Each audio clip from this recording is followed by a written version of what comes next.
మనం వ్యవసాయం చేసేటటువంటి వ్యవసాయ భూముల్లో ఈ విధంగా వ్యవసాయ వ్యర్థాలను మొత్తాన్ని కూడా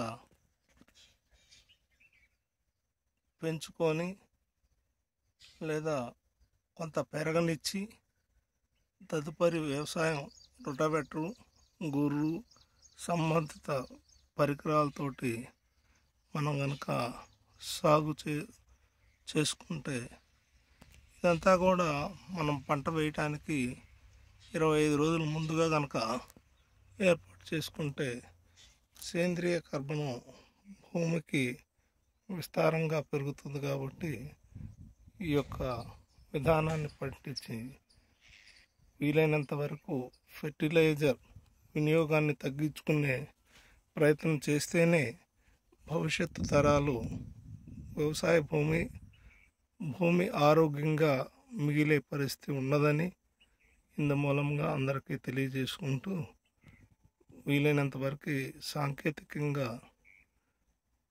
పచ్చిరొట్ట ఎరువులు, వ్యవసాయ వ్యర్థాల వినియోగం, పశువుల మలమూత్రాలు సేకరించి డ్రిప్ ద్వారా పండించుకోవటం మేలైనటువంటి యాజమాన్య పద్ధతులు. కాబట్టి అందరూ ఈ విషయాన్ని గ్రహించి ఇలా చేసుకోవాలని రైతులకు విజ్ఞప్తి, విన్నపము. భవిష్యత్తు తరాలు ఆరోగ్యంగా ఉండాలి అంటే సేంద్రియ వ్యవసాయం ఉత్పత్తులు ప్రాధాన్యత పెరగాలి.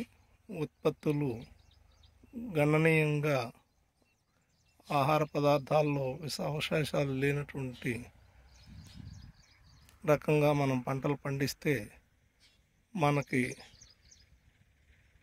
పుణ్యం వస్తుంది, పరమార్థం వస్తుంది, ప్రజల ఆరోగ్యాన్ని కాపాడగలిగినట్లవుతుంది. ధన్యవాదాలు.